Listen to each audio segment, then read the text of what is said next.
Part of the story about what Trump is suspected of doing is pressuring the Ukrainians to investigate his rival Joe Biden. But there's another half of the story, which is that he was pressuring them to open an investigation into what we now understand was a completely debunked conspiracy theory about Ukraine holding servers that had something to do with the 2016 election, which, as officials testified to Congress, is in fact a disinformation campaign that began with the Russian security services. Why haven't Democrats made a bigger deal about that aspect? They have made a big deal about this.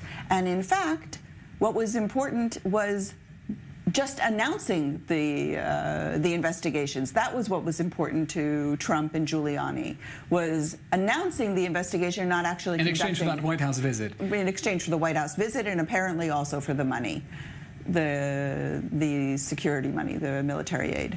So whether or not the investigations would actually be conducted was not particularly relevant to them, which also gives underlines the lie that they were actually interested in rooting out corruption.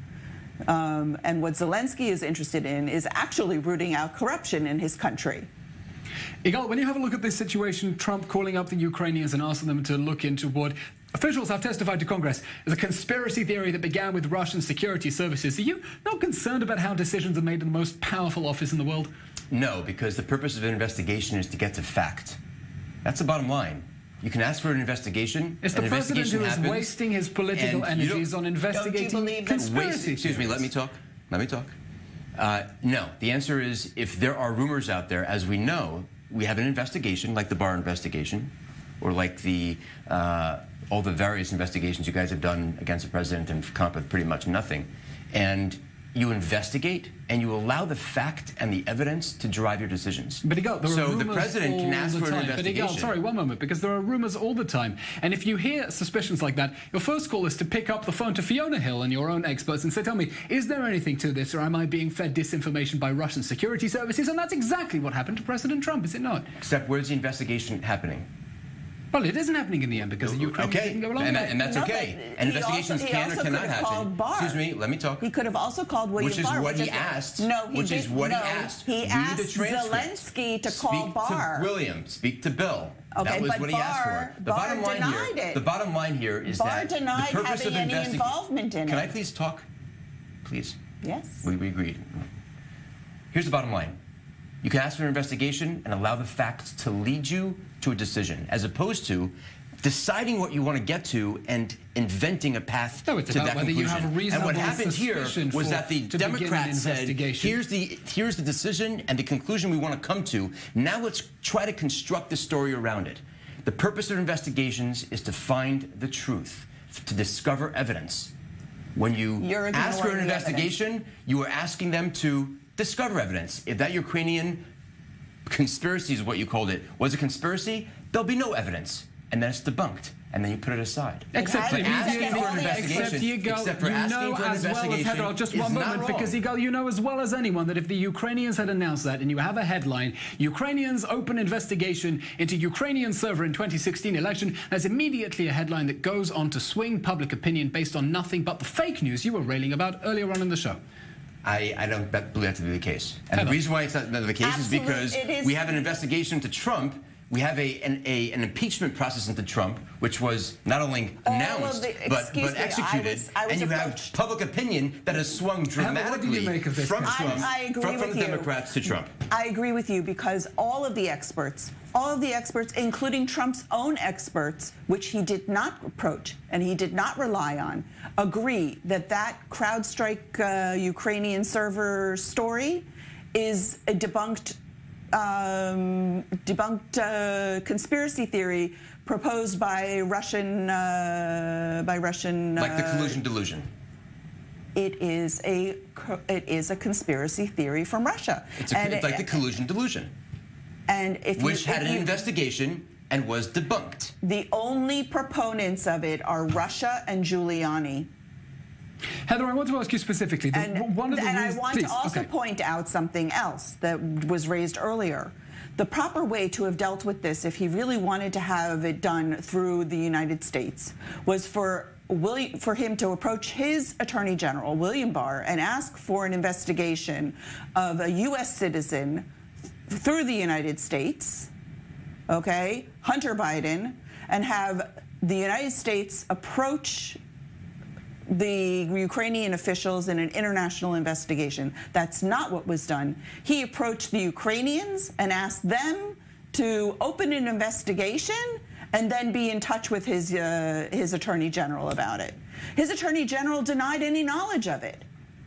That's on the record, okay? And Zelensky denied feeling any pressure from the Trump administration. No quid pro quo whatsoever, and probably didn't even know that he was withholding the aid. So you can't have it both ways. All of Zelensky's statements have been understanding that he is under a lot of pressure, and there is a chance that Trump may be reelected, and he needs to be able to deal with whatever administration there is in power. In fairness, if you have to deal with a powerful president of the United States, you're not going to turn around to the president of the United States and slap him in the face. Yes, he was extorting me because he might take revenge. But Heather, I do want to ask you, this was meant to be a slam dunk for the Democrats. Part of the reasons that this, rather than anything else, led to an impeachment was the story was meant to be so clear. The president withholding military aid to try to pressure a foreign state to intervene in the American election. It was meant to be so simple, and as we see from the argument we're having here in the studio,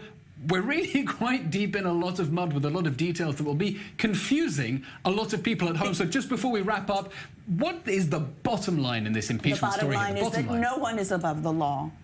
The Constitution is clear that we hold sacred our democracy. The Constitution is the ultimate law. But the bottom line of the allegations against President Trump, the bottom line of the allegations against President Trump is that he has abused power, which is a high crime and misdemeanor, and that by abusing his power, he has put our national security at risk.